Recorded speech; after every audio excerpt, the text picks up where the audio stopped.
My friends. Hello, everyone. Welcome. Jen Dyes here. Jordan Sheridan. I think are we all on the screen Yeah, at the we're moment? good. Okay, cool.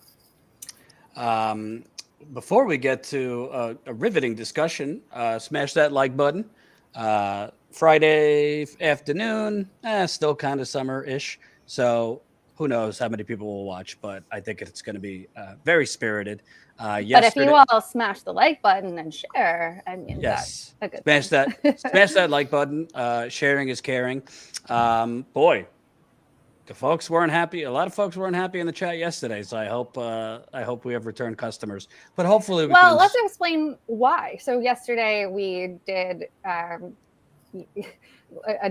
a discussion, I guess we could call it, on the actual facts of COVID vaccines, etc., clearing up some confusion, which we're going to do more of today.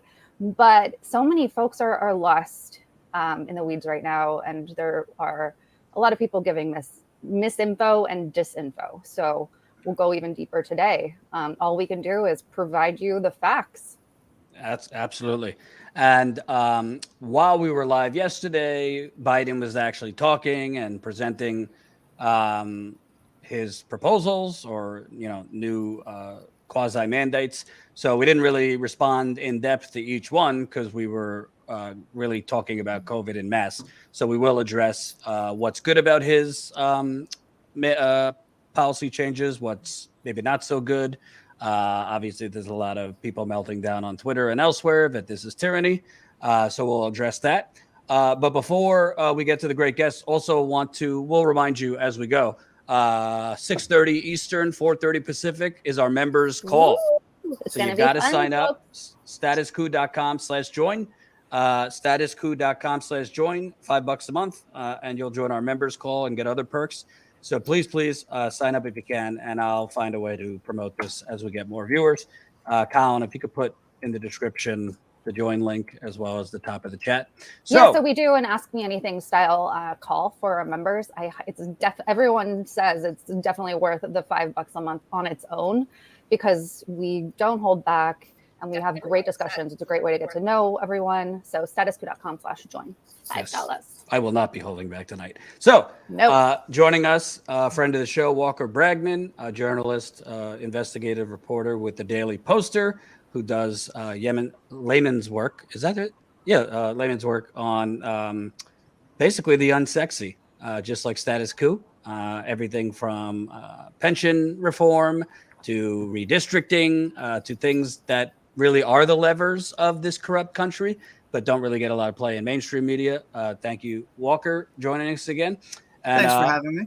And we're with Justin Feldman, who, interestingly enough, you'll have to explain fully what this means to the audience. You are basically a social epidemiologist. A social epidemiologist. You're with a fellow with Harvard University, and you focus on social inequality and state violence. And just looking at your Twitter, you've been a madman over the last year or so, really zeroing on COVID. So when people hear epidemiologist, they hear infectious disease, those kind of things. Can you kind of explain, what kind of epidemiology you do? Sure. Yeah. So some of the earliest research in epidemiology was back in the 1800s, and people found that the poorest neighborhoods in places like London or Paris had the highest mortality rates, and the wealthiest neighborhoods had the lowest mortality rates. So that's been like a very consistent observation in epidemiology. So social epidemiology is a subset of epidemiology where we try to figure out how social inequality, whether it's racism, whether it's class exploitation, et cetera, how does that lead to unequal health outcomes? How does it make whole societies sick? And that's been huge in this pandemic, where you've had just extreme levels of inequality in terms of who's getting infected and who's dying. Right. So before we get to Biden, and anybody could pick this up, every time we talk about COVID, and Jen and I are on the record, we both want people to get vaccinated. And we've both had COVID. Jen has had it way worse in terms of long haul symptoms. But every time we talk about it, let's just, for the benefit of the doubt, everybody means well, but there seems to be a real fixation on the fact, well, what does it matter if I get vaccinated? The vaccinated are spreading this just as much. Well, I have to caveat, not everybody means well. I think you're speaking of the viewers. But I want to be very clear, not everybody in this space means well. Yes, correct. But I wanted to ask you, people seem to think, well, what does it matter if I get vaccinated? Vaccinated are spreading it just as much.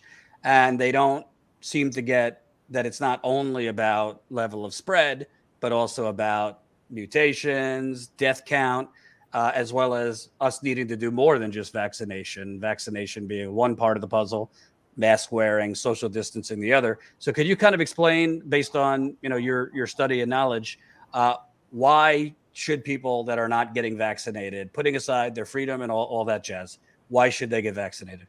Yeah, I think you lay that out nicely. Vaccination, especially with the mRNA vaccines, the Pfizer and Moderna that we have approved in the US, it's incredibly effective for an individual to lower your risk of death, of hospitalization. So I think there's these two common views out there that I disagree with. One view is that vaccination doesn't matter because it's not perfectly effective. So I don't agree with that. Vaccination is very effective at preventing symptoms, especially severe symptoms that can lead you in the hospital. And the other view out there is that vaccines alone can stop the pandemic. We've seen that that's not really the case. We need other public health measures.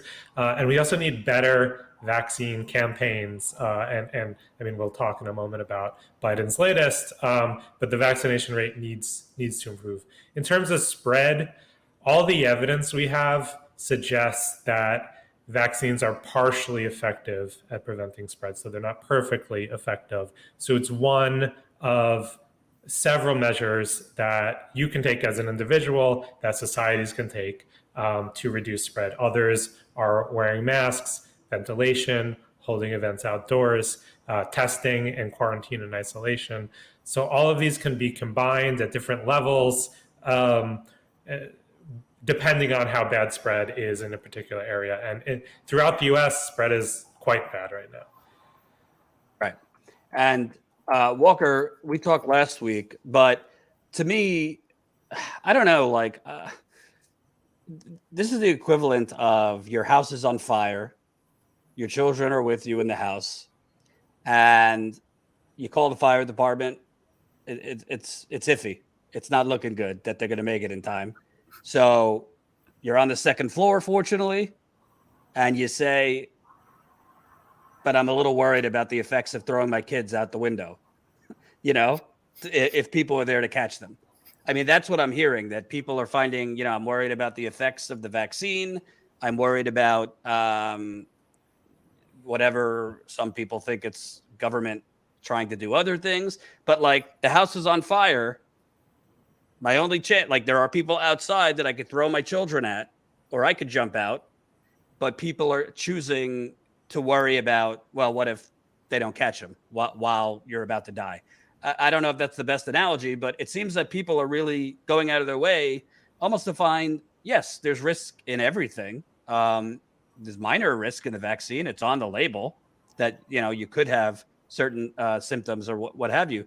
But it seems to me on looking at proportions, the risk of death or serious illness is much more than the vaccine, also according to the data. The analogy might be a little rough there, but I do think, I think that, look, a lot of people will put substances in their bodies, unknown substances. I have a couple friends that I know who are vaccine skeptical or hesitant, whatever we're calling it these days. And I'm like, what's the deal? You'll do X number of things at a concert, but you won't do something. The risk is very small. And as somebody, I had a bad reaction to the J&J, a pretty rough reaction for me.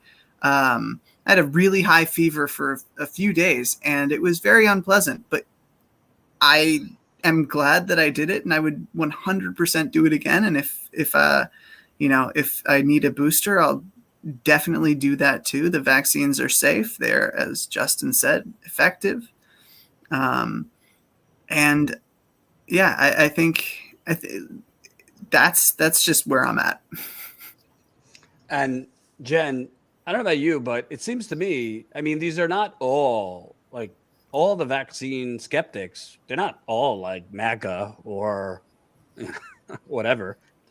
Some of them we've seen at MAGA rallies. Some of them we've seen at Coup, now medical freedom rallies. But, some of them just literally, whether it's, certain communities that have had a bad history with government and experimentation, or, just people who might be less educated, whatever the case may be, there seems to be this idea that this is, we can't trust the government, but a lot of these people trust the science and data on like things like climate change or other things. So that's why you and I have been talking, Jen. A lot of it doesn't seem to me to be about the vaccine per se or the masks per se, but something underneath it, which is distrust, anger towards government. New World Order is trending all day.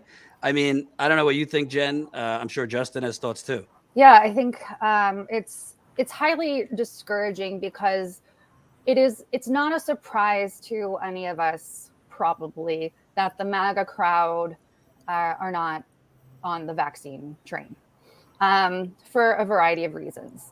We do have to acknowledge the hypocrisy of many of these different folks as well. Back when Trump was still president, and I brought this up yesterday, but Nancy Pelosi made a statement saying essentially that she wouldn't trust a vaccine that came under Trump's watch quickly in Operation Warp Speed or whatever he was calling it at that time. But now we fast forward. We do have a safe, effective vaccine. We have 3 of them in the United States. And yeah, the MAGA train still not on board. But we also have a growing group of like the holistic yoga crowd has fallen into this. Mom groups who sort of follow that holistic crowd. And I have a lot of experience with that. When I had my first child, I fell into that. It's been going on for a long time. These folks who are vaccine hesitant. I got my children vaccinated, but I got sucked in. So I'll talk about that at a different time. But we also have this growing group of people who don't trust Democrats in the progressive space, which we Jordan and I completely understand that. The Democrats are corrupt as hell. They've done so much wrong. But there's this faction that if someone has a D next to their name, then they can't be trusted because they're so-called progressives. So we have folks who are so-called progressive, podcasters or YouTubers or whatever, people who've hung their hat as a progressive talker, leader, whatever, who are misinforming people about the vaccines, about COVID.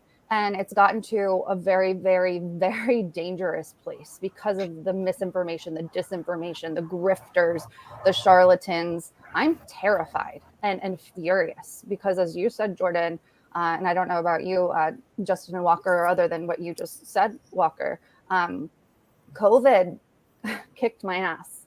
I got it back last November.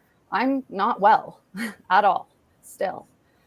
It's ruined my life. And Jordan, I believe, underplays his symptoms. He now has, you got it in what, March 2020, Jordan?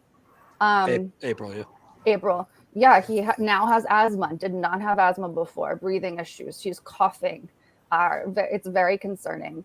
And I am so furious at so many people on the so-called left who are buying into this and who are pushing, which we'll get to, literal Tea Party talking points and propaganda. I think there's a really perverse incentive here too, because there is that undercurrent of distrust, to sort of stoke those concerns outright, if not, subtly, if not completely outright.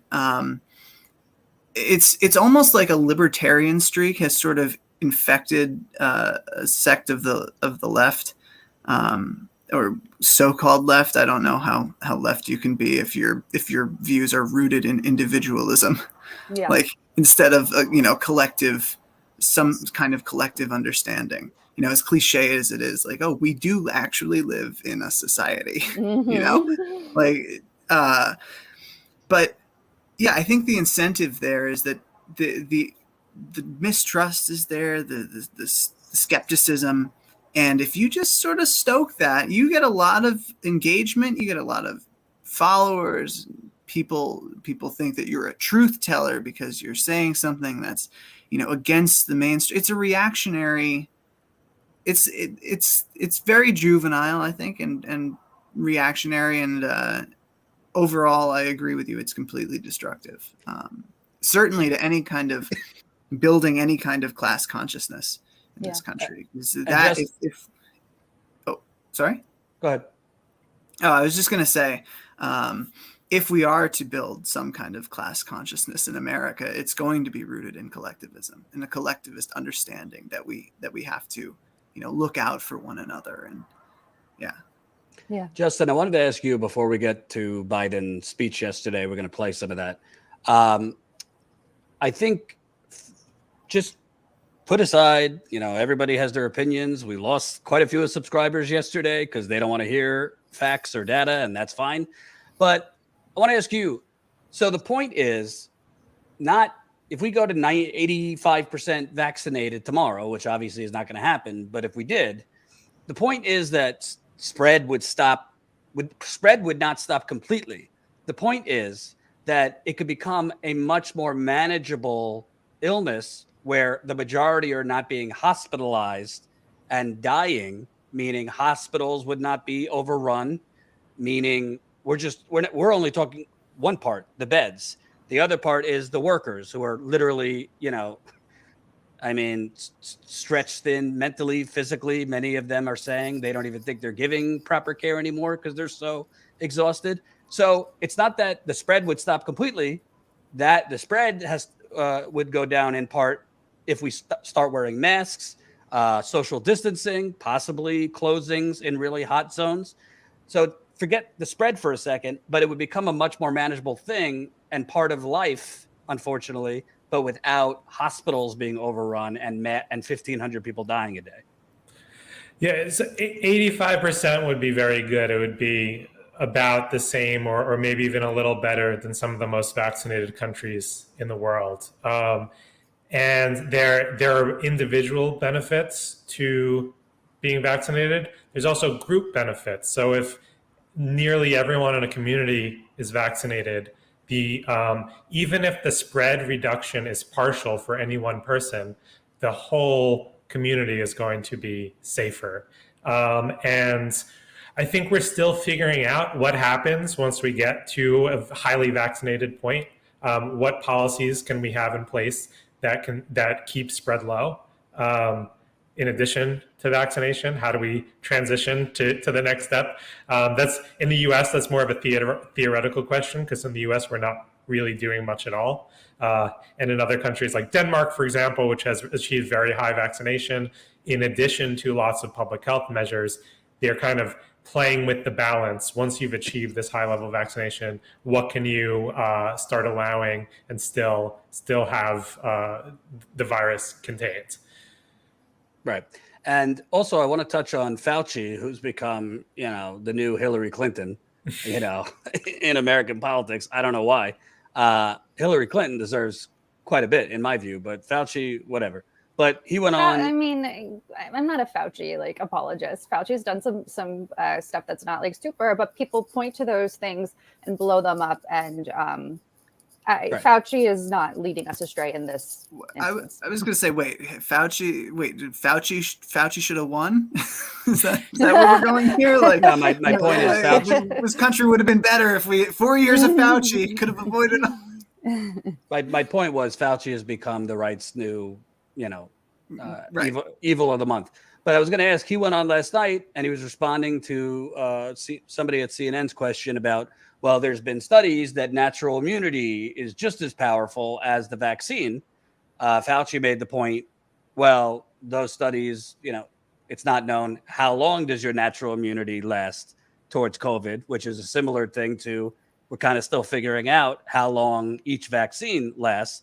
But I guess the question was, or now the response to it by anti-vaxxers is, well, if you've had COVID, why get the vaccine if studies are saying your natural immunity is more even equally as powerful as the vaccine? Yeah, a lot of these studies are observational, are based on pretty limited data. So there's evidence that there's some protection, but as you said, we don't know how long it lasts. We also don't know if you were infected with one variant in the first place, how well are you going to be protected against Delta or whatever variant it is that you're exposed to the second time. There's certainly reinfection. We do know that prior infection plus vaccination, the combination of the two, is extremely powerful protection. So definitely, if you've been infected once or more, even get vaccinated. The thing is, there's no real cost to getting vaccinated in terms of risk to yourself. There's an extremely low risk of myocarditis, which is kind of inflammation of the heart.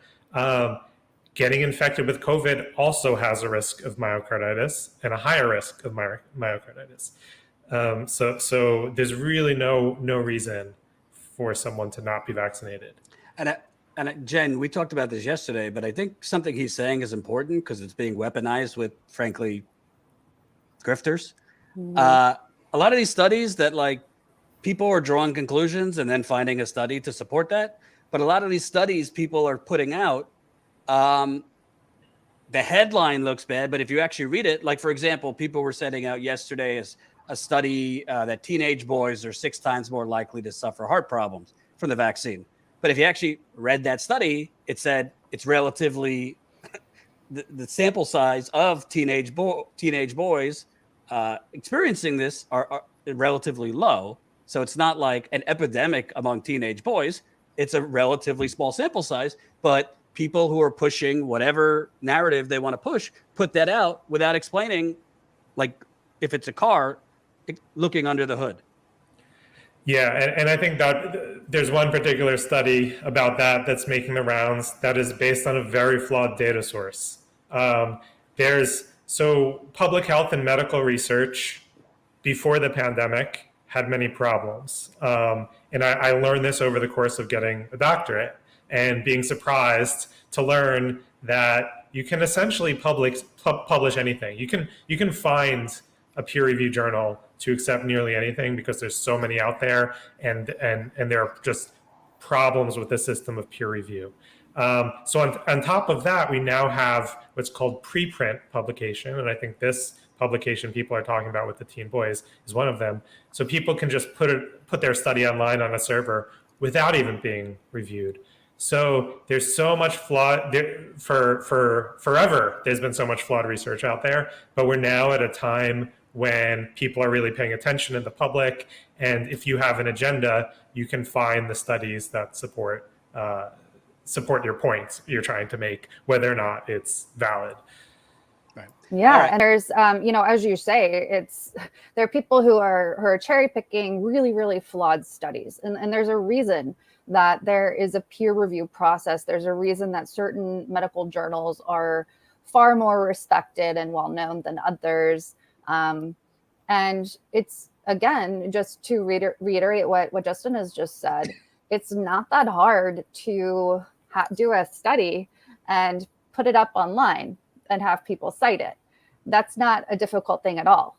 And if we are leftists, progressives, smart people, wherever you fall on the political spectrum, it's important to pay attention to where the information is coming from. Who is doing the study? Did they follow what you're supposed to do in a study? What is their methodology? Do they have a section that is truly going into their conflicts of interest, the things that could be further studied, the potential mistakes they have made? Is this a good faith study or is it not?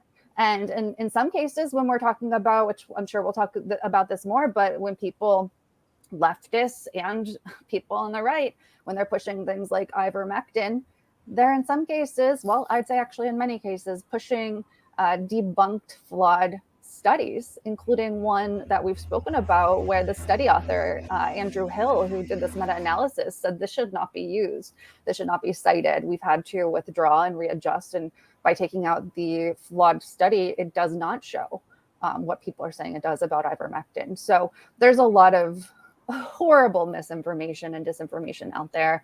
And I don't think we can emphasize that enough. One question I had for you, Justin, is one of the problems that people cite when they're hesitant to get this COVID vaccine is that it is new. They say, oh, this is new, this is experimental, we're all being test subjects. Can you kind of clear that up for people where, you know, as we've tried to explain to people on the show, that the technology, the science, behind this vaccine is not new. They didn't just pull it out of their behinds. Can you speak more on that? Yeah, so there's in the US, there's 3 authorized or approved vaccines. One of them is a Johnson & Johnson one. That vaccine is based on a vaccine development platform that's traditional, that has been around for a very long time. And if you had your childhood vaccinations, you've had similar vaccines.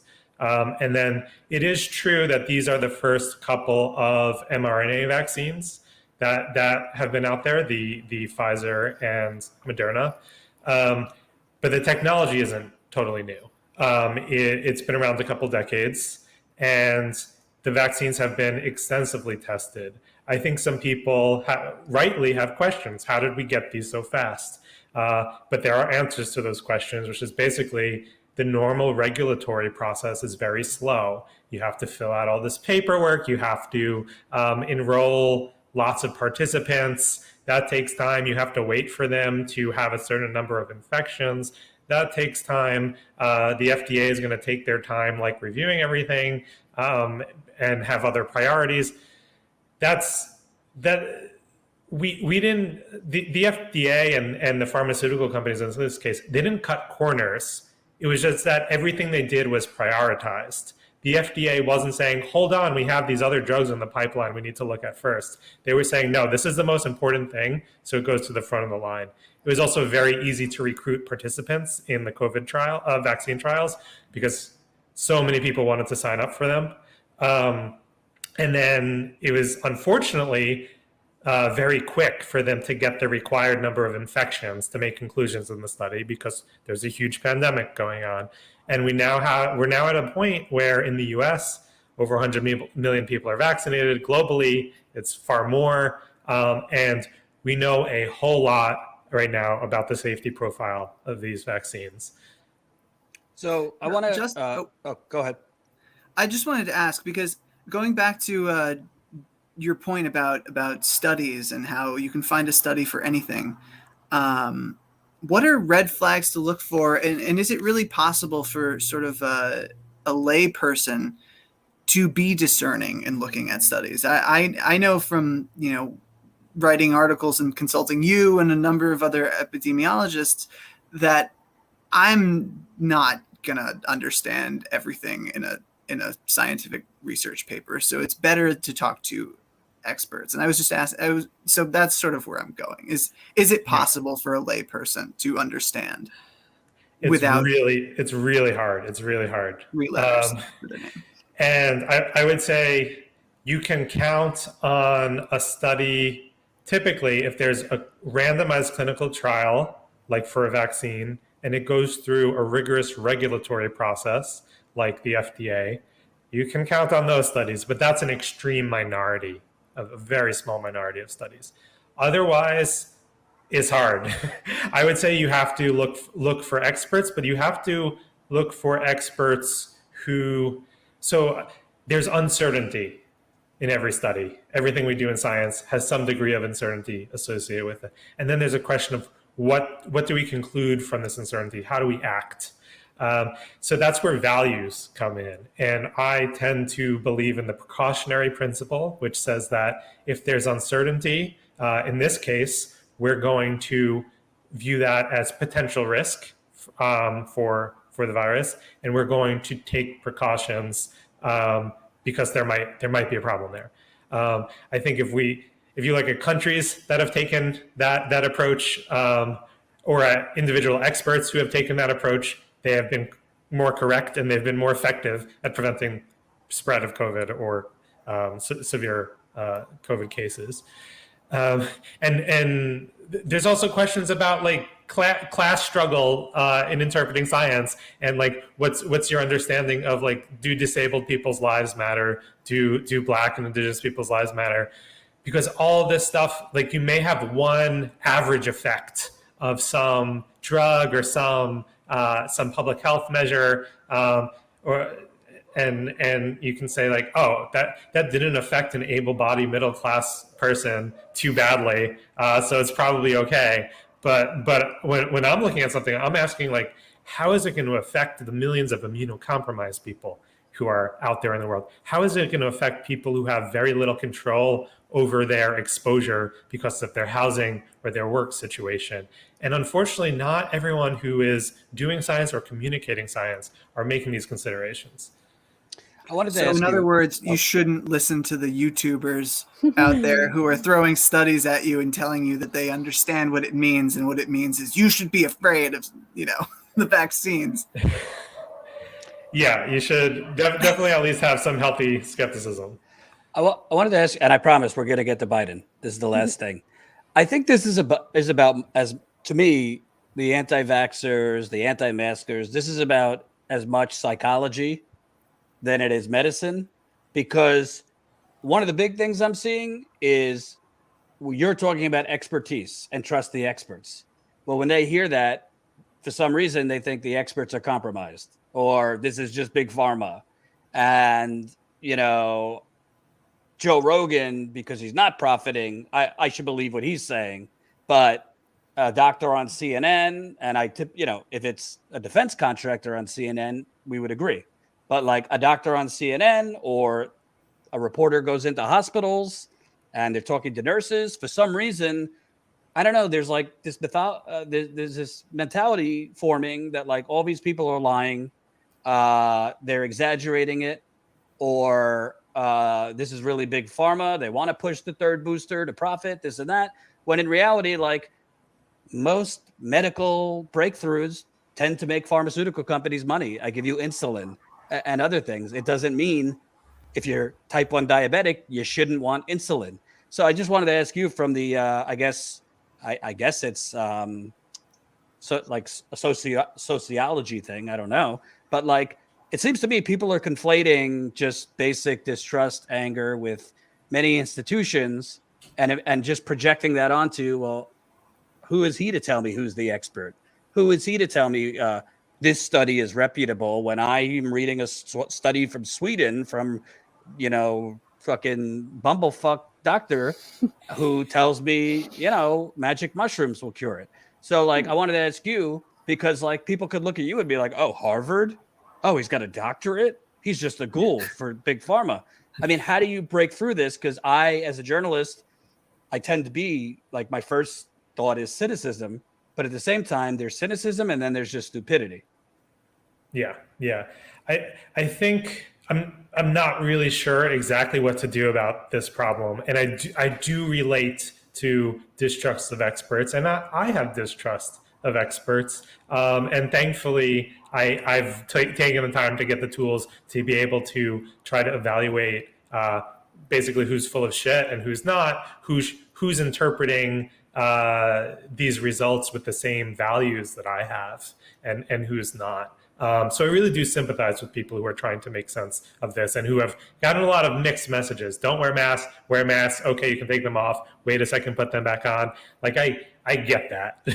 I think on the left, I think what we can and should do is to offer people an alternative way of analyzing the situation. So rather than saying these big pharma companies are evil because and they're trying to push harmful products on us, I would say that's the wrong way of looking at it. I'd say these big pharma companies are evil because they've developed this incredible technology and they are hoarding it. They are allowing millions and millions of people to die worldwide because they want to make money, they don't want to give away their technologies to countries in the global south. And that is probably the most unconscionable part of this entire pandemic. Borla and all these other big pharma execs are becoming incredibly wealthy at the expense of countless lives. That's a fantastic point. And that's something, you know, something we've tried to point out when people say like, oh, you're telling us to trust big pharma without thinking about it, et cetera. No, we're saying that even if you want to hop on the conspiracy train, think about, what do these corporations want? What do these evil pharma companies want? Well, they want money. Now, widen that. What does the government want? What do all of these evil corporations want? Well, they want people healthy and back spending money. And so even if you follow, you know, what we know about corporations, what we know about big pharma, it remains in their best interest to make a vaccine that works and that people take. Why would they make something that's going to kill off what makes capitalism run? Like what good does that do? It doesn't do them any good. And besides that, we know from the studies that these vaccines work. They do work. And there's so much misinformation that is obfuscating all of this. And it's so frustrating. And I don't know what we do about it. I know we keep saying we'll get to Biden, but Justin, what do you think that we do about, maybe the government needs to present information better? Maybe what do we do to help people understand? Because there are good people with good hearts who mean well, who are vaccine skeptical and who are listening not by fault of themselves, but have been sucked into this disinformation. Mm-hmm. But I want to back up a second, because so many of the people who are eligible to be vaccinated and aren't vaccinated, they're not hardcore anti-vaxxers. They're arguably not even vaccine skeptics. The lowest vaccination rate we have in the US is among 12 to 17-year-olds. And I think that is a question of autonomy. Their parents may not want them to get vaccinated, and they don't have power to do it on their own. And they've also been told, we've getting this message this whole time, since early 2020, oh, children and young people are safe. So that's a problem. And now we have pediatric ICUs filling up. Another problem I worry about is people who are 80 and over are vaccinated at rates lower than people in their 70s. I think, again, that's a question of autonomy, because they are reliant on others for care. And that's really a place where government needs to step in and reach out to these older populations, because they're at the highest risk. So that really concerns me. So you really have access is not just about being able to walk into the pharmacy and get a vaccine for free. It's about having people come to you. It's about having people take the time to answer your questions. And just to pivot to Biden a little bit, in Biden's initial plan for pandemic response, he called for hiring a national public health service corps of 100,000 people that would have helped with things like community outreach for vaccination, which never came into being. And then, of course, you have mandates, which I do think have their role, certainly are controversial among certain groups, but I'm sure we'll get into that. So let's move it to Biden, who kind of flip-flopped on a few things from months ago to today. Colin, if you could start with the first clip you cut from yesterday. We've made considerable progress in battling COVID-19. When I became president, about 2 million Americans were fully vaccinated. Today, over 175 million Americans have that protection. Before I took office, we hadn't ordered enough vaccine for every American. Just weeks in office, we did. The week before I took office on January 20th of this year, over 25,000 Americans died that week from COVID-19. Last week, that grim weekly toll was down 70%. These pandemic politics, as I refer to, are making people sick, causing unvaccinated people to die. We cannot allow these actions to stand in the way of protecting the large majority of Americans who have done their part and want to get back to life as normal. As your president, I'm announcing tonight a new plan to require more Americans to be vaccinated to combat those blocking public health. My plan also increases testing, protects our economy, and will make our kids safer in schools. It consists of 6 broad areas of action. So tonight, I'm announcing that the Department of Labor is developing an emergency rule to require all employers with 100 or more employees that together employ over 80 million workers to ensure their workforces are fully vaccinated or show a negative test at least once a week. Tonight, I'm using that same authority to expand that to cover those who work in hospitals, home health care facilities, or other medical facilities, a total of 17 million healthcare workers. If you're seeking care at a health facility, you should be able to know that the people treating you are vaccinated. Simple, straightforward, period. If you want to do business with the federal government, vaccinate your workforce. And tonight, I'm removing one of the last remaining obstacles that make it difficult for you to get vaccinated. The Department of Labor will require employers with 100 or more workers to give those workers paid time off to get vaccinated. No one should lose pay in order to get vaccinated or take a loved one to get vaccinated. Recent All right, data Colin, indicates you could pull out, Colin. there's So there were other things too. Obviously, he had more mandates for government workers too. I don't know how many people that affects, but the top line was businesses mandating over 100 people, which is obviously controversial. I think, to me, it's just mind-boggling that healthcare workers, as soon as there was a vaccine, were not mandated to get it. That's kind of obvious. But I'll start with Walker, because you maybe more than me have kind of been on the mandate train from a federal perspective. Is this enough? Is this too much? Why? What are your initial thoughts? Well, my initial thought would be to reach out and ask Justin what he felt about the right, about the plan. But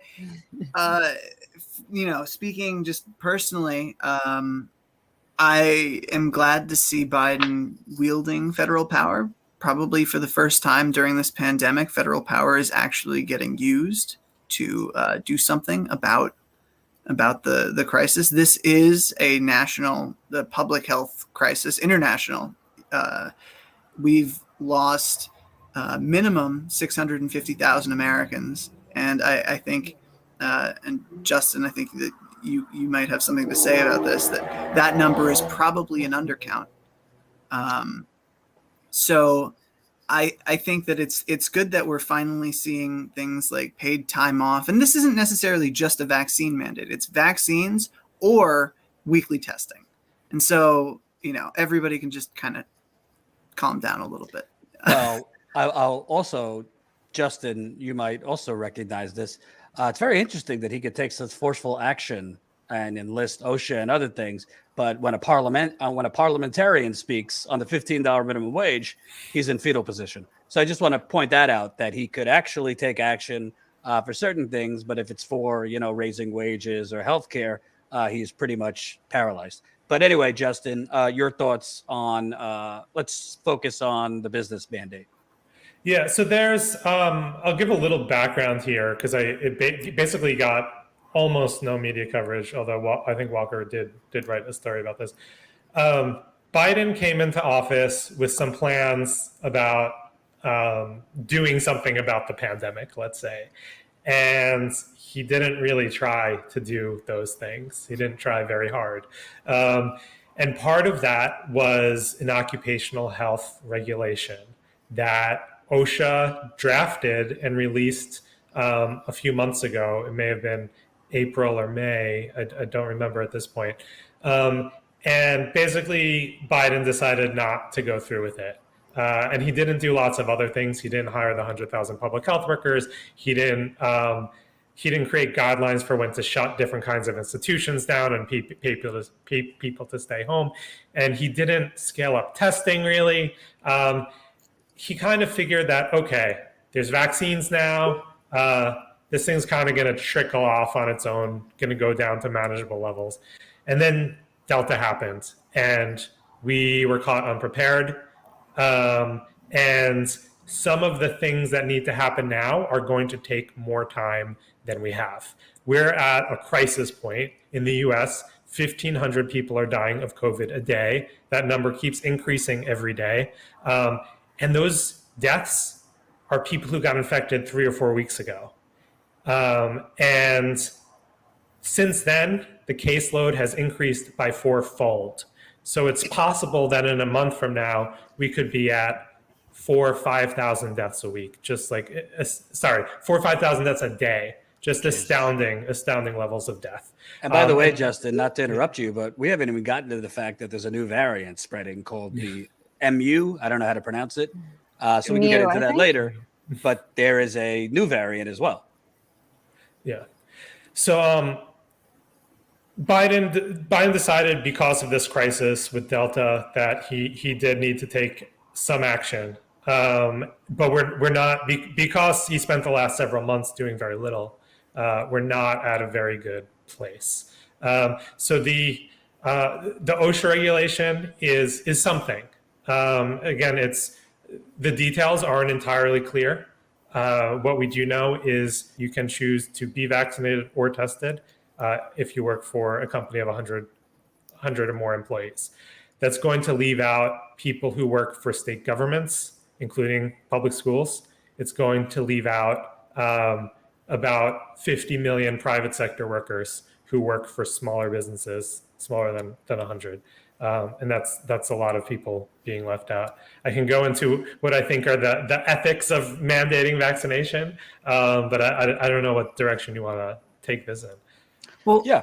Can I just ask a quick question? Do you think, I mean, you mentioned earlier that vaccines alone are probably not going to end this pandemic. I mean, can you elaborate on that, I guess, is what I wanted to ask. Can you just elaborate as to why we should do more? Yeah. So if we do what we're currently doing in the US, which is not very much, what happens is you have people build up immunity through vaccination and or through infection. A lot of people are building up immunity through infection.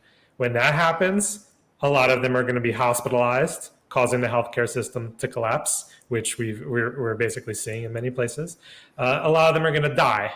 So we can continue to do very little, but it has a tremendous cost.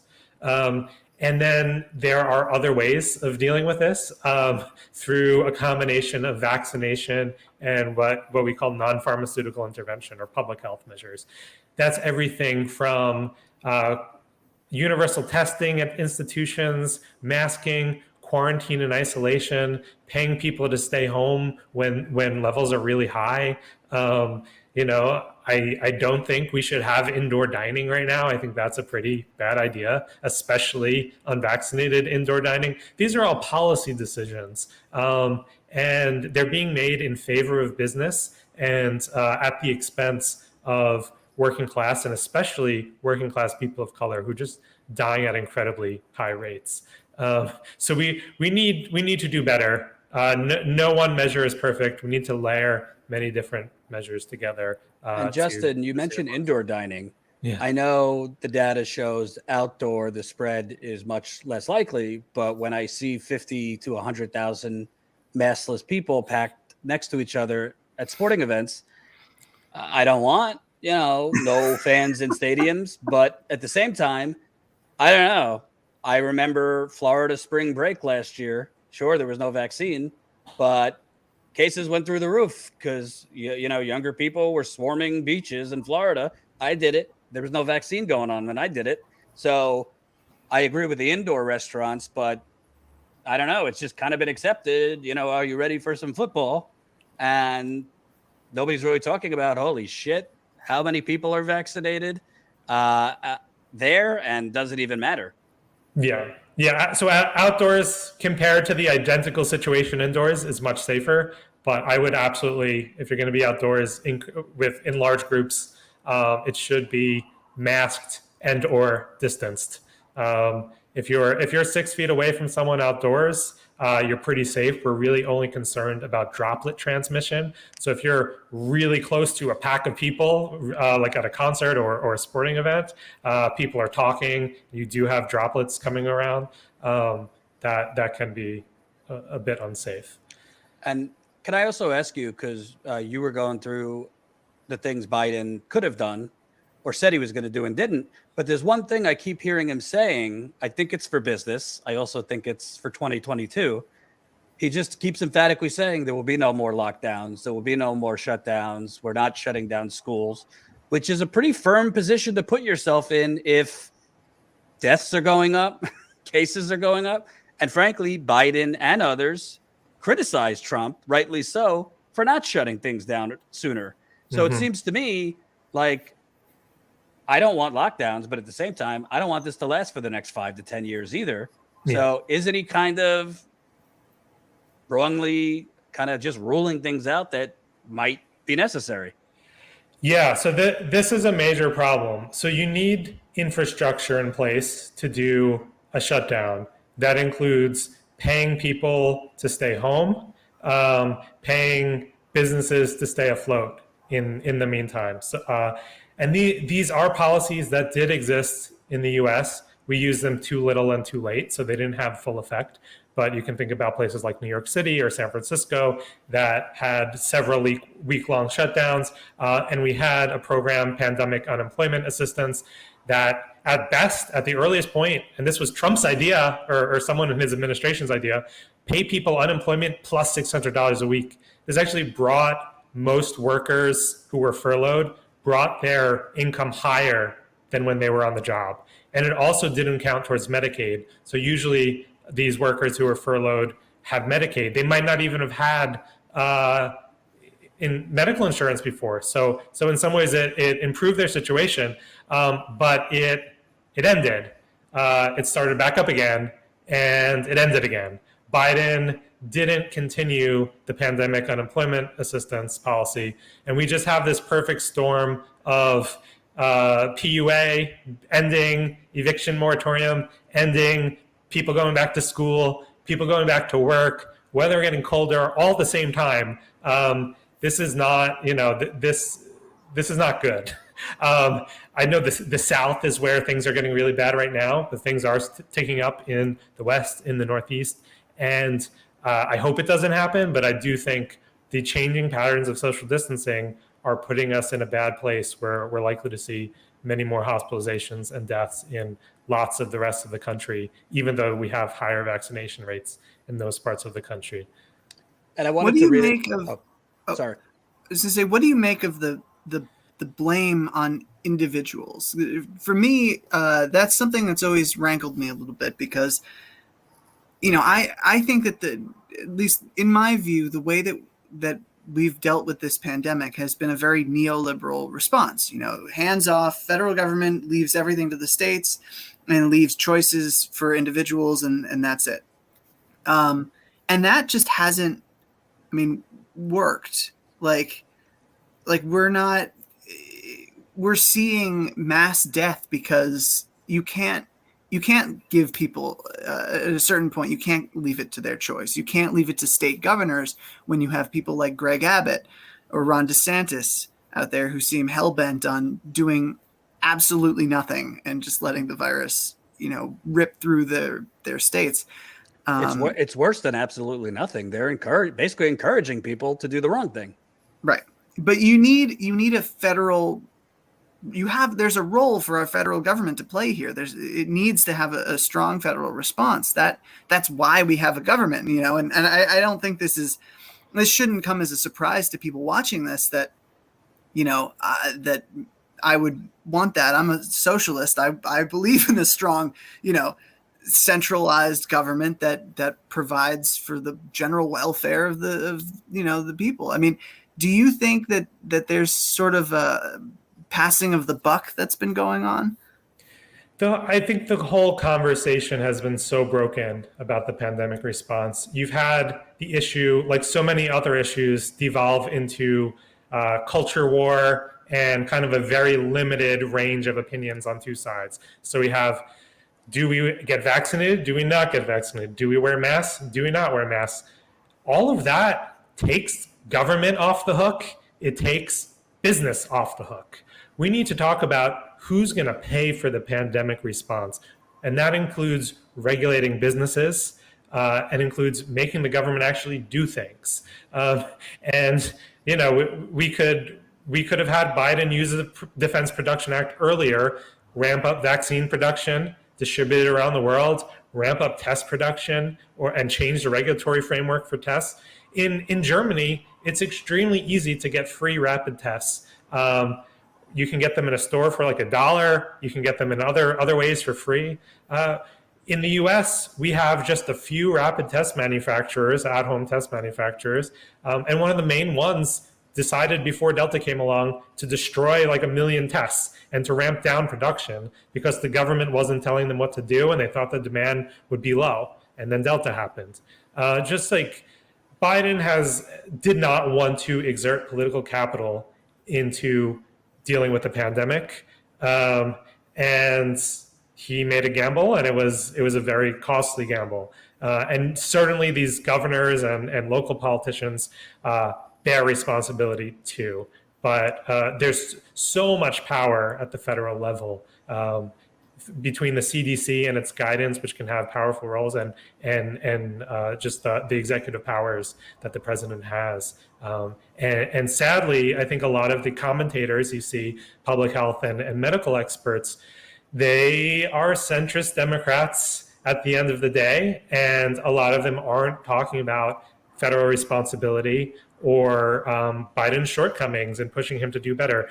Thankfully, we have a little bit of an improvement in terms of him wanting to do more that we saw yesterday, but it didn't get that way because he was prodded by scientists. It's just so easy to look at,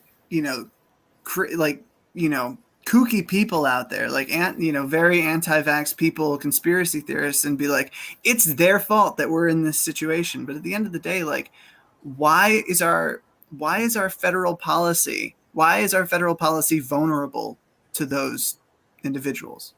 Why are we vulnerable to that? Why is yes and no, because at the end of the day, and I'm not one to defend Biden, if people watch this, he can't force the shots in people's arms. I mean, some people would want that. So I think there's two separate discussions. There's what the government is doing wrong, and it goes before Biden to Trump, obviously. And then there's why are so many not getting vaccinated? Because I would argue that, if Biden sat down for a fireside chat with a nice PowerPoint and some hot cocoa and, in a soft voice and talked to a lot of these people, not just, by the way, the Trumpers or whatever, but other people, there would still be a strong part, a very wide swath of the population that would not get vaccinated, in part because they're getting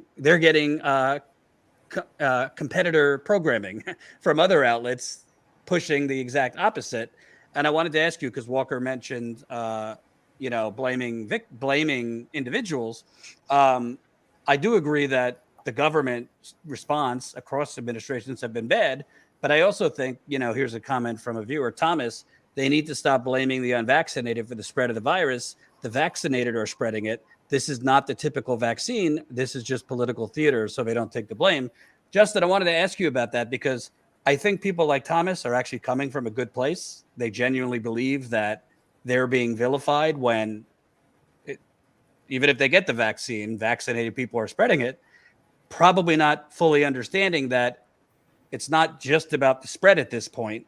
It's about the fact, Colin, I don't know if you have it. I mean, we're becoming very numb to these numbers. I mean, almost 1,600 people died yesterday in America. Like, tomorrow's 9/11. That was 3,000. At one point, we were at 3,000 people dying. But just yesterday, 1,600 people died for no reason. So it's not just about if you get vaccinated, it will stop the spread. We've already gone into, no, it will not completely stop the spread, but those death numbers will radically go down. The hospitalizations will radically go down. This could become more manageable. And then if hospitalizations, deaths go down, then we could focus on the hot zone areas and actual public health measures to stop the spread. So I don't know, Justin, if you want to address that, because I keep hearing this, stop blaming us, we're not spreading it. Maybe they're just not realizing it's not just about the spread at this point. Yeah. I mean, there are people in certain parts of the US who have medical needs completely unrelated to COVID, who have gunshot wounds, for example, who can't get spots in emergency rooms or in ICUs or hospital beds because of the COVID, because of largely, not entirely, people who are unvaccinated. They are over capacity. So that's a major problem. And yes, you do reduce spread when you get vaccinated. The average person, we can't put an exact number on it, but the way we measure contagiousness of infectious disease is called the R value. So it's on average, each infected person infects one other person or three other people. For Delta, it's something like 5 or 6 other people. That R is going to get lower if you are vaccinated. We don't know exactly how much. The research is underway, but we do know you're less likely to get infected in the first place. You can't spread if you're not infected. You're less likely to have viable culturable virus if you do get infected, and you're likely to be infected for a shorter period of time. All those things can help reduce spread, even though they're imperfect. And can I just, because we talked about not all data is equal and not all studies are equal.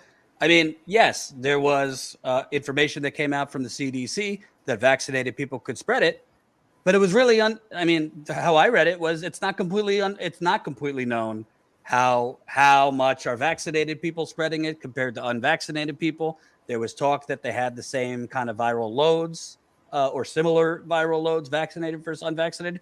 But I think the jury is still out on the level of spread because there hasn't been enough data. And frankly, Delta is a relatively new thing. So there needs to be more study and more time. But my understanding of it is the more people that get vaccinated, not necessarily that it can't be spread, but it reduces the chances of spread and more importantly, reduces hospitals being overrun and mass death. Exactly. Right. Look, but we can't. I mean, Jordan, you mentioned earlier, Biden can't put the vaccine into people's arms. There are questionable constitutional, there are constitutional issues with that. But if people aren't going, there was a Massachusetts ruling among the Supreme Court in the 20th century that they ruled basically you could. But I mean, look, the law is whatever any 5 justices say. That's what I got out of law school. It's the court has become so political these days. I mean, these OSHA standards that just got released are probably going to face legal challenges. It's anybody's guess whether they're going to hold up. Most OSHA standards do not, based on my understanding, which is admittedly limited in this area. But I hate to keep harping on this, but I think we need a pandemic policy or strategy that doesn't rely exclusively on people getting vaccinated or not getting vaccinated. Like if people aren't going to get vaccinated, then we just can't have certain things. We can't have indoor dining. Okay. Can't do indoor meetings. Got to, make remote work as viable as possible. Remote learning.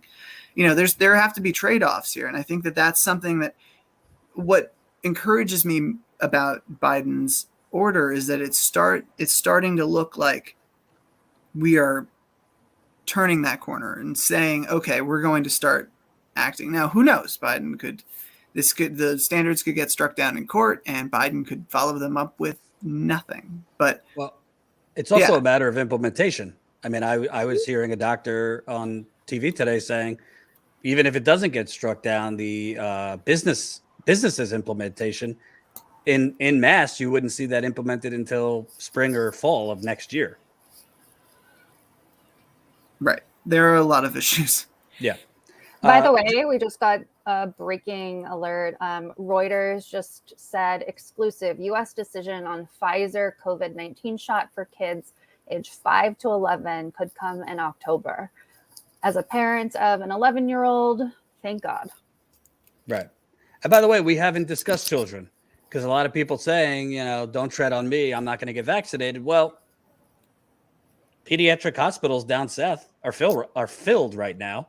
The number just came out. I think it was 1 in 4 of all COVID cases are children. And I don't know, Justin, I mean, we're talking about a lot of unknowns. I don't really know the true long-term effects on children of this. They're still figuring it out in adults, what the true long-term symptoms are in children, adults. Yeah. We've had over a year and a half of discourse around children supposedly being at very low risk, negligible risk. We don't have to worry about them. We don't have to worry about schools. That's not true. Hundreds of children have died and many thousands more have been hospitalized with COVID. And it does seem to be worse with Delta. And as you said, we have pediatric ICUs around the country getting filled to the point where they've needed to transfer children to other hospitals. It's quite bad. It's not nearly as virulent or deadly as it is with older adults. That's certainly true. But there are risks, and you can't just hand wave them away. And the schools are completely, even in relatively liberal areas, schools don't have the resources to implement safety measures to the extent that they should be. I did not mean to put this comment up on the screen. I apologize. It was a bad comment. Go ahead.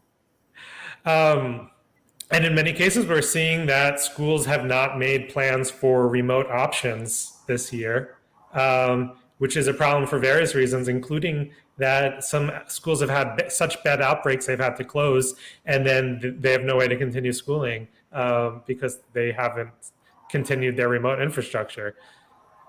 Right. But can we just have a moment for the real victim in this situation? Emily Oster. You might want to explain to the audience who that is. So Emily Oster is a economics professor from Brown who was very vocal about how children are safe, and so we shouldn't worry about sending them back to schools and shouldn't worry about having a hot vax summer. And, Emily Oster more recently has sort of, I think, shifted slightly in her views and is not quite so gung-ho, but, And apparently Joe Rogan being besmirched. Singing the Delta blues. Yeah. I want to, if you don't mind, Justin, want to read a couple of comments from viewers. Some will be nice, some maybe not. Super chats, I can't pronounce half of these. Privaesthetic, $10. I want to say, sorry, just to kind of follow up on when I accidentally put that comment on the screen. Guys, we're at a point, we're not on this channel going to allow disinformation in our comment section. So don't put it there, and don't link to or point people to people who are lying about COVID and about the vaccines. Zero tolerance policy for it. So just so everybody knows. And by the way, just to be clear, if we lose subscribers, so be it. But I have integrity. Jen has integrity. So we're not playing for clicks. If you don't want to subscribe to Status Coup or follow Status Coup because you think there's some cabal going on or you can't handle data and facts and experts being presented to you, then that's okay. Go watch channels that will feed you nonsense. Yeah, there are plenty of them out there who want your dollars. So yeah. Prime Aesthetic, $10. I still feel deceived by these vaccine companies. There's no mention, I recall, in the public literature I got during my vaccination of vaccination not being effective in stopping transmissions of COVID. Justin, if you have a response to that. Yeah, so I think that was failure of communication. The FDA approval process looked at how well did these vaccines prevent severe disease? So disease either bad enough to send you to a hospital or close to it. It didn't. These studies did not look at how well they prevented transmission. And if you didn't get that message, it's because it was poorly communicated to you. But it's also because we didn't really know that well. And there's debate going on right now, and there's more research going on right now. So I feel that, and I sympathize with that. And also, again, like, I'm not trying to stand for government, but there's shit they just don't know right at the front. Like, there's new evidence and new data is coming along. So they might be saying things. My problem has been they shouldn't have been so declarative about certain things, like, Biden, after vaccination started going up and the CDC, well, you don't have to wear a mask anymore, this and that. I mean, yeah, you want to incentivize people to get vaccinated, but being declarative about things in a novel pandemic when there's not enough data, and this is all still under 2 years, to me, is part of the issue. People want firm answers, but as Justin could tell you, I mean, science is not 100% all the time, and there is going to be new information that comes out. Yeah. Also, some people are bringing up things like the information has changed over time, which is absolutely true. Yes, Fauci and experts at the beginning of this did say to not wear masks. They did for everyday people. But the new data, new studies have been done, and now the mask guidance has changed. Now, some folks are using that to say, oh, well, that's a reason that we shouldn't trust, what these experts are telling us. Someone else said, you're telling us to trust the same government that poisoned Flint, and other points like that. But by bringing up those things and saying those things, that's disingenuous. Have we said, we trust Big Pharma, go Big Pharma, love it, Pfizer, I have a Pfizer poster on my wall? No, of course not. We tell you, yeah, absolutely.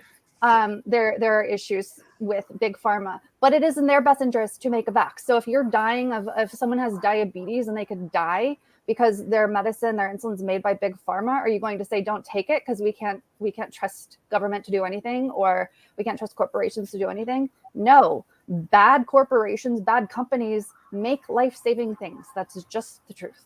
We're also lobbying hard to keep the IP, the vaccine IP. Like, the one of the things, and that's something that I don't hear a lot of these, conspiracy, types address, that, like, oh, they want everybody to get vaccinated because they want control, some nebulous concept of control. I'm not really sure. What is it? Microchips or whatever the conspiracy du jour is. Like, they're fighting hard to keep that IP, so that they can keep making money on the vaccines. I mean, how does that square with with this idea that they're trying to get it out to everybody? As Justin said, they want, the real reason they're villains in this equation is because they have this incredible technology and they want to keep it all to themselves to keep profiting. And can I just answer that is what people should be yelling about. Exactly. Right. Can I just answer to this Flint person? And it goes to another comment. I understand people hate the government and are cynical of the government, but you have to take a step back and stop throwing apples to oranges, because that's really what's going on right now. There's a lot of apples versus oranges conflation. I know you don't mean it. So first of all, a Republican governor and his stooges poisoned the city of Flint, okay? And they tried to cover it up during it and then after the fact. That has nothing to do with this pandemic. It was not the United States government that poisoned the city. It was Republicans who wanted to run a city like a business, privatize the water, and then they fucked it up and killed people. So that has nothing to do with the coronavirus pandemic. So when you're saying you want us to trust the same government, first of all, it's not the same government. You're talking about a Republican governor and his administration. This goes to another comment. Carlos, thanks for the $9.99. Really like your show, guys, but these are the consequences of appointing a verified liar and plagiarist corporate whore as head of state. The problem is not the people, it's the lack of leadership. Carlos, listen, if you saw us on the campaign trail, We were not standing for Joe Biden. But this has nothing to do.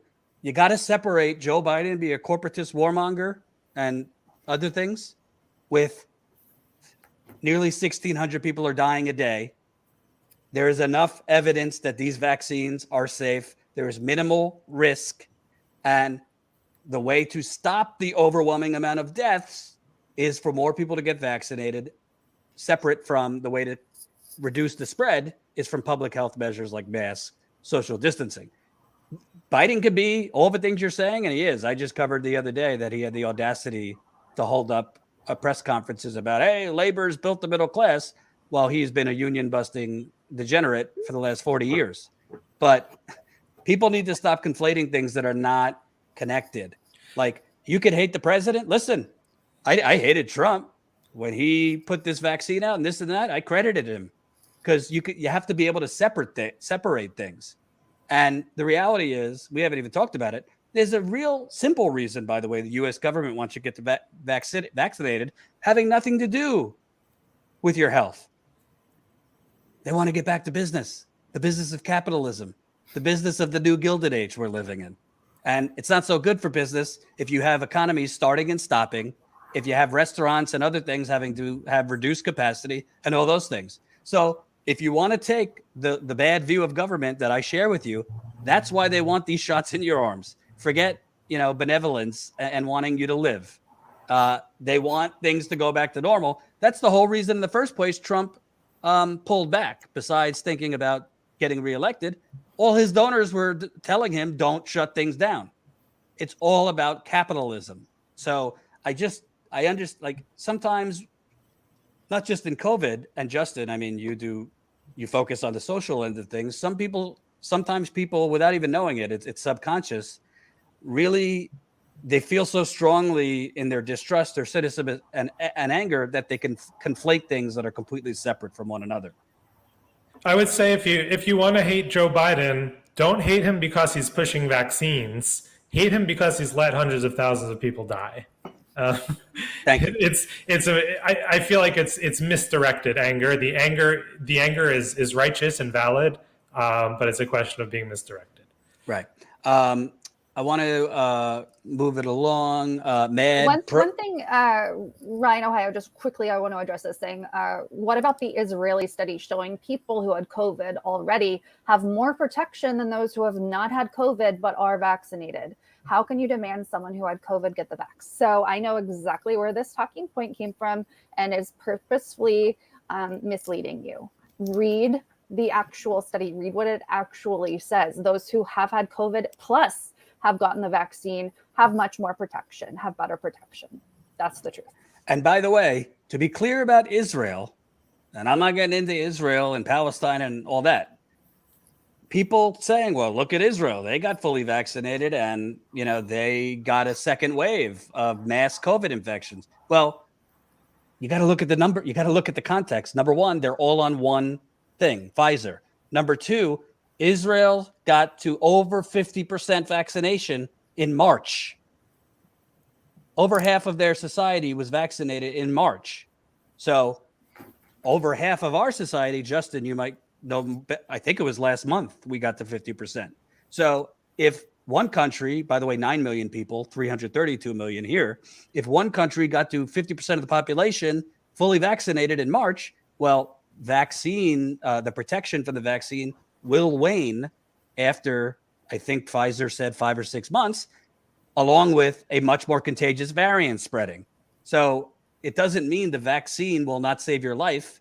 It just means if there is new variants and mutations and you are further away from the time you got that second shot or first shot, if it was Johnson & Johnson, you might not be as protected. Am I getting that wrong, Justin?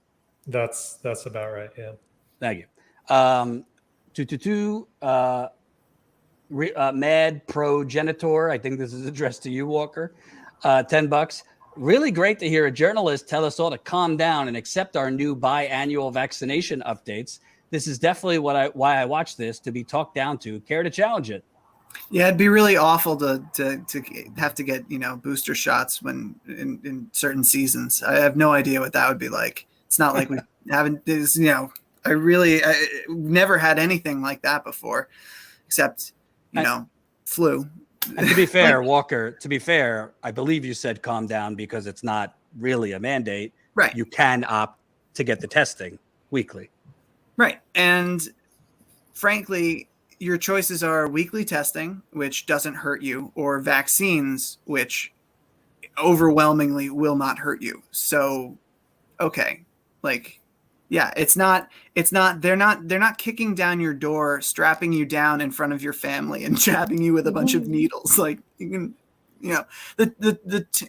I don't know. And maybe I was a little bit flippant. I'll give you that. But I've gotten a lot of comments over the past couple of days that are like, or past day, I should say, that are like, oh, you just want to put the unvaccinated in camps. Oh, you're not like, oh my God. Walker, Justin, Jen, I got to be honest. For a living, I go out and I have to be understanding. I have to interview people, even if I think they're crazy or have bad motives, try and be calm. I'm at the point, I'm not for vaccine coddling. I'm really not. I understand all the problems and all the failures of Biden. But this idea of like, well, let's talk to them. Let's try to understand this and that. 1,600 people are dying a day. I mean, I don't really know how much longer of a runway do you have in a highly polarized media environment, political environment, tribalism, really. I don't know, like you're saying, talk down to you. Well, I don't know if you're risking my unvaccinated niece and nephew's life or my older parents' life. I don't know, like, I don't really know how you think I should take time to understand and coddle you. And no, people are dying. And by the way, we're not even we haven't discussed it. We don't have time for it. It's not just about death. I don't think it's truly even knowable the amount of people that have long haul COVID. Jen could tell you some days she feels, I don't want to speak for you, Jen, but some days it feels like death. So, I mean, I think people who say, don't talk down to us or stop blaming us, we're not trying to blame you. We don't have a bullseye with your face on it. But at a certain point, the numbers are the numbers. And you have to look at other countries. Walker has tweeted this out often, too much villainizing. I mean, New Zealand sees one case, they shut things down for a week, and then they're good for 6 months to a year. But Glenn Greenwald and others want to howl about it. Your thoughts to what I just said? Who? I don't really think. I genuinely don't think. I mean, I really think Larry David could message it. Jesus could message it. Larry David and Jesus on the same platform. Beyonce, by the way. Beyonce could message it. I mean, name your pick. It might, on the margins, get more people vaccinated. I'm not sure, Justin. I don't really think it's a messaging problem per se, as much as look at what preceded this, QAnon. Totally. Right? Totally. No, I get the frustration. I share the frustration. I think, like, as a person, you're completely entitled to be frustrated and upset with people who have decided not to be vaccinated. I get that. I've been frustrated with particular people who haven't been vaccinated too. At the same time, this was completely anticipatable, let's say. Yeah. And there was not a good plan in place to deal with it. And the fact that it's September 2021 and we've had the vaccine since December, and we're just now having federal action on mandates, that was a political choice. Washington Post published an inside account of these deliberations. They specifically said the Biden administration was afraid of pushback, especially afraid of DeSantis' 2024 presidential ambitions. These calculations were made. And then again, you do still have a lot of people who are not ideologically opposed, but maybe they're very young, maybe they're very old, maybe they're immigrants who are concerned with interacting with authorities, giving out their personal information. You have pretty low rates in Black communities relative to white, and actually higher rates in Latino communities. So it's kind of a mix. And then you also have inequalities by income and education, where wealthier, more highly educated people are getting it. So it is like, it's a sociological phenomenon. It can be solved through government, through a combination of mandates and better outreach. So we can be pissed off at individual people for not getting vaccinated, but I also suggest we take political action because that's ultimately what's going to solve it. I think, Yeah. I mean, I know it's tough safety wise. I think thousands of people should have been out in the streets when they said we'll do a moratorium. The rent should have been canceled. It should have been canceled, not kicked down the road. I think people should have been in the streets when they said the testing would be free. Biden during the primary debate said any hospital care for COVID will be free. It's not free. So I'm totally with you. Jen, I actually, before we don't have a lot of time to spend on this, but Colin, if you can pop up the Tea Party article, I want people to understand what some of this misinformation is that we're talking about, and that some so-called leftists, some so-called journalists, some people who are hanging their hats as progressive speakers, they have a platform. This is actually what's behind the information that some of these people are feeding you. So this is out of Sludge by Alex Koch, I believe. And hey! Sorry, he's my partner with Opt Out. He seems great. He's a good journalist. He came out with this saying Tea Party patriots are behind pro-Trump doctors grifting off of fake COVID cures. And Colin, if you can, I don't have it pulled up. So this article is done for the Center for Media Democracy, and they republished it in Sludge. So essentially, and because we don't have much time, I'm going to recommend that you guys all read this. We can put it in the description later. But the point of it is that pro-Trump, pro-Tea Party folks are financially behind the push for things like ivermectin, the push for things like hydroxychloroquine, which not in vogue right now. Ivermectin is the in vogue right wing now so-called progressive drug, and this is the reality. The reality is that the Tea Party are fiscal sponsors for this frontline doctor group that is pushing this. And these are the folks like Dr. Simone Gold, like just the wackiest people. Yeah, okay, yes, they are doctors, but they're insane. And this is what so-called leftists, so-called progressives are feeding to people, is literal Tea Party BS. Absolutely. And I'd love to end on, by the way, segue, we're now less than an hour away from our members call. So Woohoo. I'm excited. Friday night, awesome. I might have some whiskey during the call. I've earned it. So definitely last chance, last call, sign up, statuscoup.com/join through Zoom. It's always a lot of fun. TMI. We have some things to tell our members that haven't been made public yet. We can continue this. Some of you are saying, I want to have a say in this panel. Well, join as a member and come ask a question. We can talk about it. statuscoup.com/join. Absolutely. But we got to pay a comment here that, I think, Justin, you should address this. Got vaxxed and turned into a kangaroo. Thanks, Jordan. Justin, what is your response? Very rare side effect, but COVID can actually turn you into a kangaroo also. Yes. So, platitude, $5. Can Biden force the sharing of these patents? If so, why won't he? And what does that mean for us going forward? Yeah. So there's two layers to this. One is like internal U.S. law, and one is through the World Health Organization. And I'm not like the foremost expert on this, but yeah, basically there's various mechanisms that I've heard about. So there's the Bayh-Dole Act, which can force, at least within the U.S., the stripping of intellectual property rights.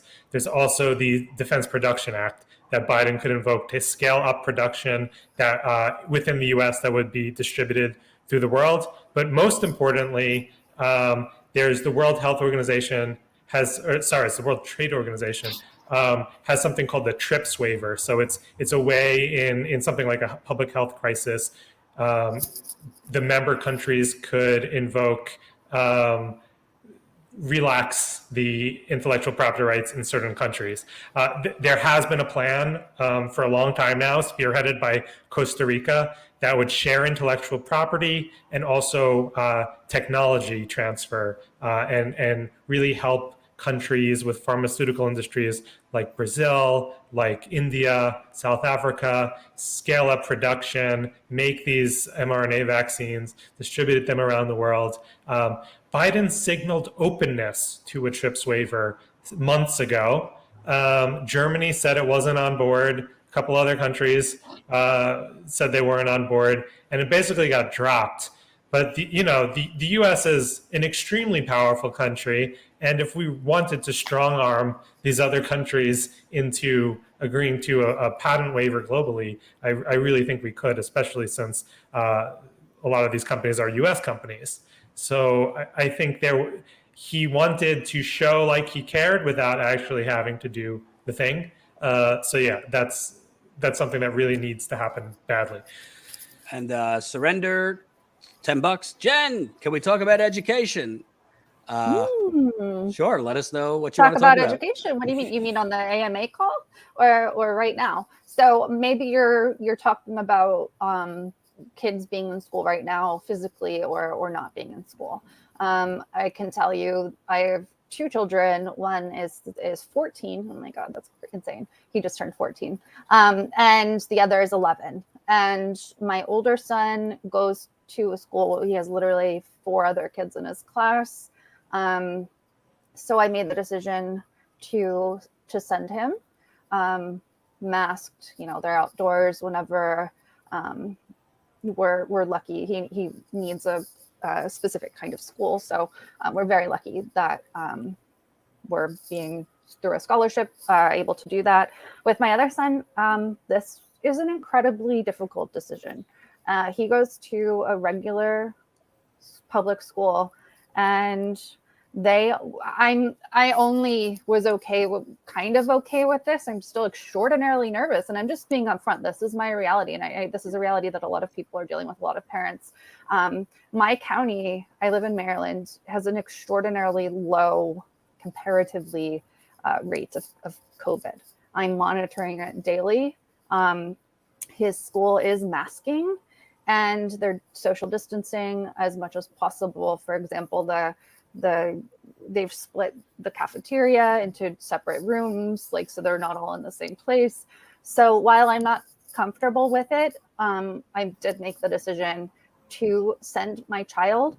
It has had horrible consequences. Them being out of school at home last year has been awful for them. My older son is on the autism spectrum, and he really needs his routines. He really struggles. He became obsessed with COVID, with getting COVID. He's essentially agoraphobic now. So I understand a lot. I understand very well where parents are kind of falling on these various debates. Yes, it is having mental health consequences to keep our kids out of school. However, it's better than death. So I'm monitoring. I could change these decisions at any time in sending my children physically to school. No, I'm not comfortable with it at all. My older son is vaccinated. My younger is 11, so he's on that cusp. I'm so hopeful that they do approve for younger children in October. And so that's, education is suffering. Absolutely. Absolutely it is. 100%. I'm a former elementary school teacher. And it's hard, but it is, once again, better than death. Or having long hauler COVID for kids. So lightning round, because we got to end. Carlos, $4.99. I'm supposed to trust Biden. Where's the public option? $2,000 check, student forgiveness.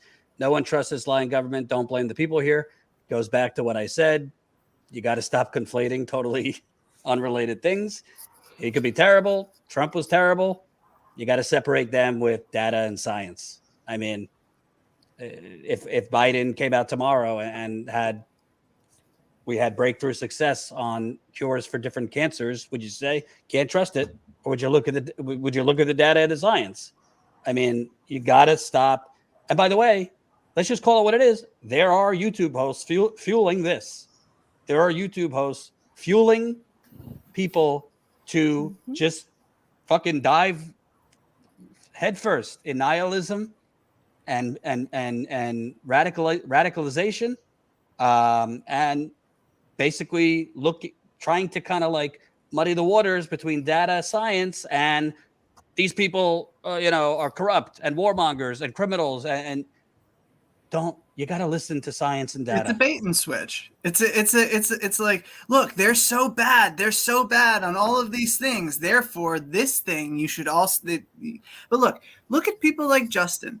Talk to people like Justin. People who know what they're talking about, who understand, who have expertise, who went to school for a fucking long time to have that expertise, and that's who you should listen to more than. I think we all know who we're talking about here, but well, listen. Bottom line, I think Glenn Greenwald's super irresponsible. I think Joe Rogan's super irresponsible. Frankly, Jimmy went on Joe Rogan's show and cited a study about ivermectin will prevent you from getting COVID and prevent you or treat it. I don't know what study he was talking about, but we've already established major studies on ivermectin were retracted. So these are all individuals that are putting out, whether intentionally or not, misinformation, and their audiences are very, very impressionable. I'm not calling these audiences stupid, but they watch whether it's Twitter or written articles or YouTube videos. They hold these individuals in whatever they say, they're the truth tellers. So even as a commentator, you have to be responsible and know what you're citing and actually read the studies. And actually, if you're going to cite things, say, but, this doesn't, I'm not qualified to tell you. I'm not qualified to say that this means, you don't need to take the vaccine because this will treat it. So go ahead. Yeah, I was just going to say, I really want to point out too that, and so we've said some names here, right? So those who are, and when we talk about propaganda, we all know that, so the very smartest, most educated people in the world are still susceptible to propaganda. So when we warn against people falling under the spell of these liars, we're not calling people dumb or, underinformed or whatever. It's misinformation and disinformation, and very smart, again, very educated people can fall prey to this. And it disgusts me, absolutely, that these people who have built up left-wing progressive audiences are outright lying and feeding people Tea Party talking points. And that's what it is. They're also just not doing the fucking work, right? They're also not doing the work, talking to experts. Well, I also think at the end of the day, there's two things. There's just blatantly putting out misinformation and knowing it's misinformation, but you're whatever, you're a character like Alex Jones or one of these people. Yeah.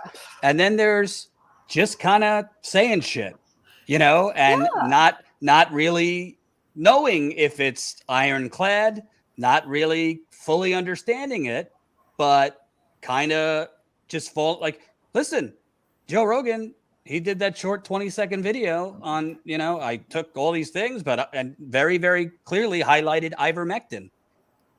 He has no fucking idea if he recovered from COVID because he took ivermectin. It could have been something else. It could have been just his good fortune that he recovered. Really healthy. The one FDA approved, treatments, the monoclonal antibodies. Forgive me if I mispronounced that, but plenty of really, really healthy people. I know someone that ran 10 miles a day who died from this in a week. So people need to understand, even if they're not knowingly going out there and saying things with the intent of misinforming people, you're not a doctor. You're not and just because you have understandable cynicism, and this isn't only bigger names, this is a lot of channels.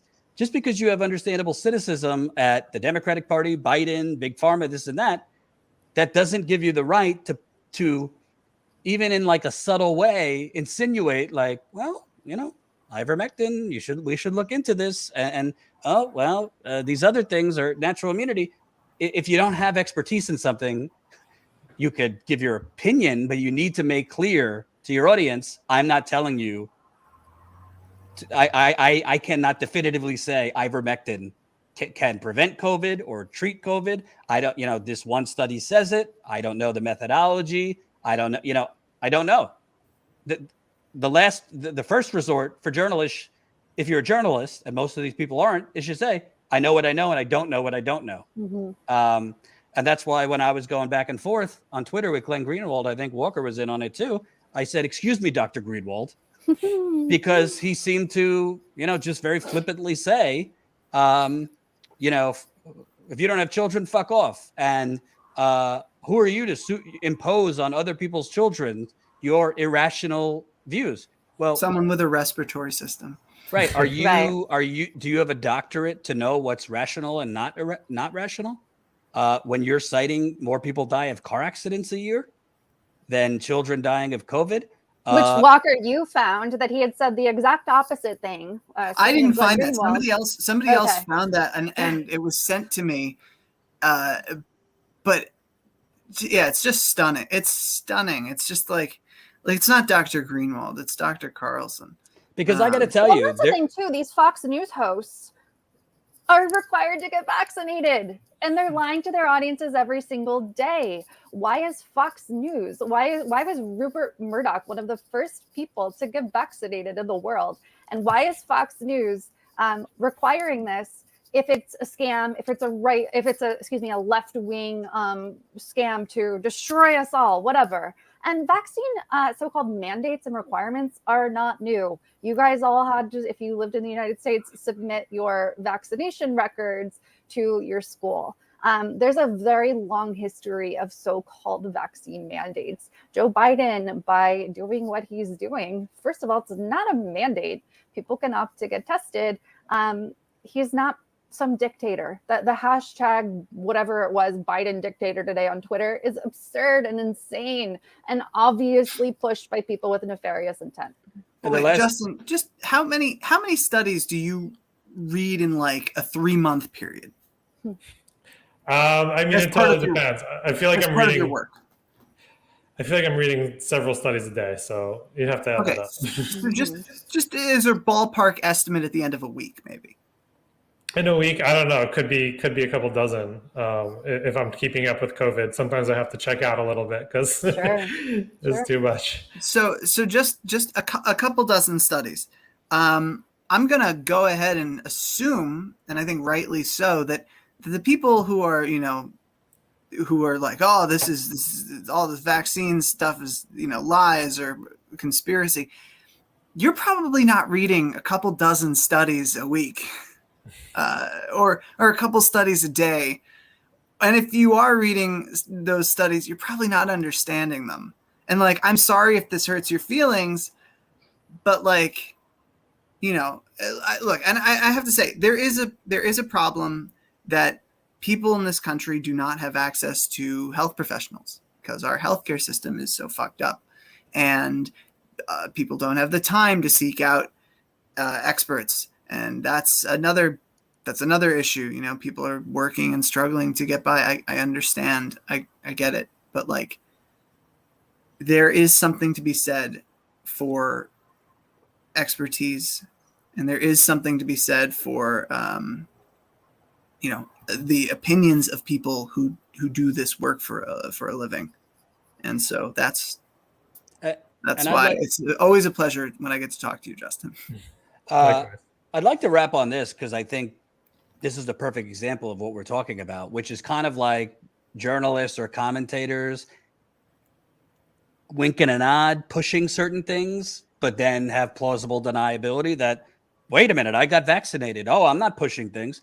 Look at this story with Oklahoma, right? Rolling Stone, a couple other places put out improper, I guess, false information that Oklahoma hospitals were being overrun with COVID, and as such, they couldn't get gunshot victims in or something like that, right?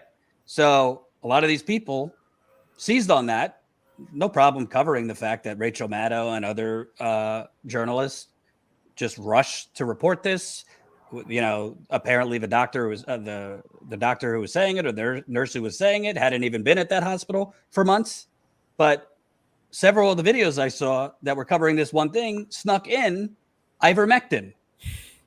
So it's kind of like, or Matt Taibbi, who's one of my journalistic idols, and I really like him, but when he's wrong, he's wrong. He has really focused a couple of his pieces on why can't we talk about ivermectin? Well, there's a difference between censorship and during a deadly pandemic being very clear that there is no evidence this works. There are certain things that during a deadly pandemic, like for the sake of discussion and debate, no, we need to debate actual credible, concrete facts and data. So when I see pieces from people like Matt and others who I like and respect, very focused on like, why is ivermectin? Why just the thought of it and having the debate is it's being he seems to be more upset about an unproven, it's good for other things in humans like parasites and other things, but something that has no evidence for working with COVID. That's the focus, that we're not allowing discussion about that, or we're reprimanding discussion about that, instead of this is urging people to try ivermectin in lieu of a vaccine. So he might not be intending it for that, but that's the effect. Because when you focus on, the tyranny of trying to suppress debate on an unproven, it might be proven for other things, Justin, but not for COVID. It's a tacit, in my view, it's kind of like, it's probably not intentional, but it's kind of a suggestion that you should look into this. Yeah. Am I wrong? No, I don't fully understand why these particular drugs. I think there's this desire for certain political communities to have their own experts and their own sets of advice. Before it was ivermectin, it was hydroxychloroquine. No one in public health cares which particular drugs work. We just want drugs that work. Like there's no, like that's absurd. Like why would big pharma care if they're selling remdesivir versus ivermectin? Like it doesn't make any sense. But I think by portraying it as a cover-up and that there's this legitimate knowledge out there, it's appealing to their audiences. And then, I think that's exactly what's going on. They're sort of just asking questions. Why won't they let us talk about this? It's like, you can talk about it. It's just like, we can talk about if drinking piss is good for treating COVID. Yeah, right. Let's start a new grift, the piss grift.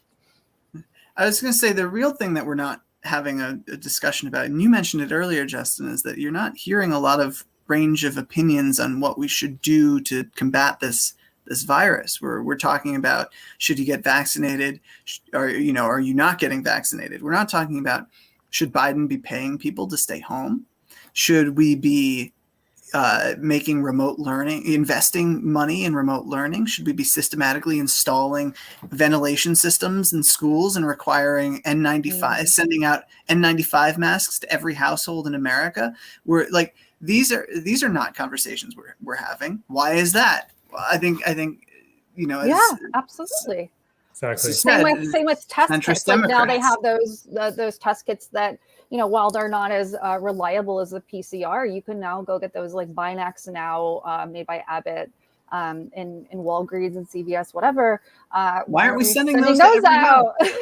Yeah, send them to every house. Send masks, send tests. Hell, send supplies. Don't make people, don't make the elderly and the vulnerable go out to get their medications in crowded pharmacies. Send that out. Mobilize the civilian corps. Get people out there.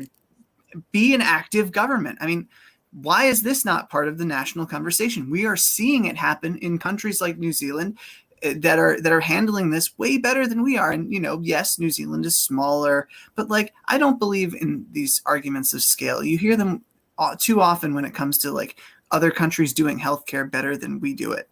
Like, oh, we're not Denmark.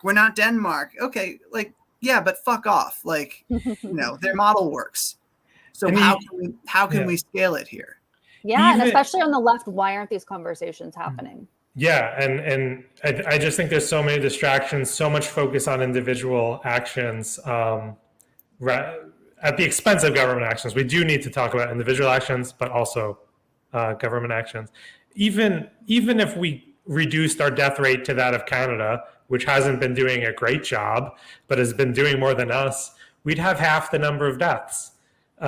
We've been doing an astoundingly bad job. The only places you can find that are worse are like in maybe Eastern Europe and parts of Latin America. We're doing just incredibly bad. Thank you all. We do need to wrap. Thank you, Justin. I hope we could keep in touch because unfortunately this is not going away. Yep. Walker Bragman, wise. I'm close to adding you that I get a notification for every tweet just because I like the shit you stir and get involved with. It's all well educated too. Yeah, it's good to not be afraid to push up against people who are spreading dangerous misinfo. So yeah, I appreciate that too. Well, by the way, that's because I can just slide into Justin's DMs and qualified experts. Listen to the experts. Listen to people who know. And I know that's cliche, but like if you don't trust the government experts, and yeah, Fauci did say don't wear masks, a month after Trump said it was airborne. Right. I understand the skepticism, but talk to the independent experts. I mean, hell, the government was pushing school reopenings when, right. That's, yeah. So, but anyway. And he's not talking about listen to, David Frum on the 9/11 anniversary or listen to, Bill Kristol, please. Listen to Name Your General on CNN on the 9/11 anniversary on why we should go back to Afghanistan. We're talking about look at data, listen to the nurses and the doctors talking from the hospitals, and follow people like Justin and other people. Unless you truly believe there's some really dark cabal going on in the United Corporations of America and all the Justin Feldmans of the world and all the nurses of the world and every doctor and just anyone with expertise or is within the medical system, the healthcare system, is all just lying to you. And that's a step too far even for me. Most of these people got into this to save lives, to make people's lives better. So just try and listen to them rather than YouTube hosts. I know it sounds simple, but it should be. I want to say welcome to Croy, new member Croy. Welcome. So Croy will be able to get in on our members call, and I hope you all do too. Let's continue this conversation. It's in a little over 20 minutes. Jordan and I, Walker and Justin, you're more than welcome to join us. We've kept you for a long time anyway, but join us and let's continue this convo. Let's talk about other stuff. We give behind the scenes info. We answer your questions. It's really, really a great time. The calls usually go for a couple hours, and it's about us, having dialogue with you guys. And we love our members. You guys get other stuff too, behind the scenes videos and extra stuff all over the place. So statuscoup.com/join, and I hope we'll see you in about 20 minutes. And we might have some announcements to make that are not public yet. So do we? That'll be okay. All right. So wow, I'm curious, and I bet you guys are too. Statuscoup.com/join. Yes. All right. Thank you, Walker. Thank you, Justin. Really appreciate it. Thanks for having me. Thank you guys so much. Take care. Bye.